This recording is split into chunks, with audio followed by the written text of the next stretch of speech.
Hello mwana michezo, karibu katika channel yetu ya Michezo Live.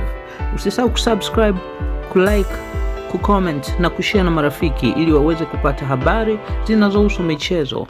Kiungo mkabaji wa Yanga, Mohamed Damaro, amesema ujio wake ndani ya kikosi hicho umetokana na dhamira ya kupambana kwa nguvu zote ili kufikia malengo makubwa yanayotarajiwa na wananchi msimu huu. Damaro amejiunga na Yanga kwa mkataba wa mkopo akitokea klabu ya Singida Black Stars, ambapo atakuwa sehemu ya kikosi cha Wanajangwani kitakachoshiriki michuano ya Kombe la Mapinduzi visiwani Zanzibar. Damaro amesema kucheza katika klabu kubwa kama Yanga ni ndoto ya kila mchezaji, hivyo kupata nafasi hiyo kunamfanya ajisikie fahari kubwa pamoja na hamasa ya ziada.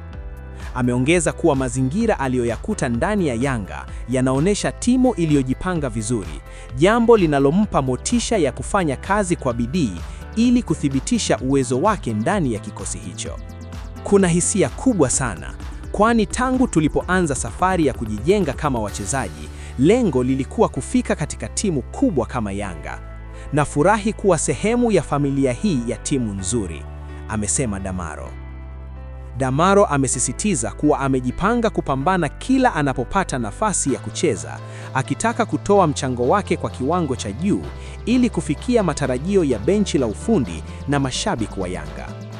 Kwa mujibu wa Damaro, Yanga ni klabu yenye malengo makubwa ya kutoa ubingwa wa michuano yote ya ndani pamoja na kufanya vizuri kimataifa, na yeye yupo tayari kuwa sehemu ya safari hiyo ya mafanikio.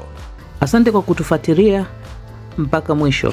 Usisahau kusubscribe na kuacha maoni yako. Ikiwa umependa channel hii, acha maoni yako hapo, share na marafiki.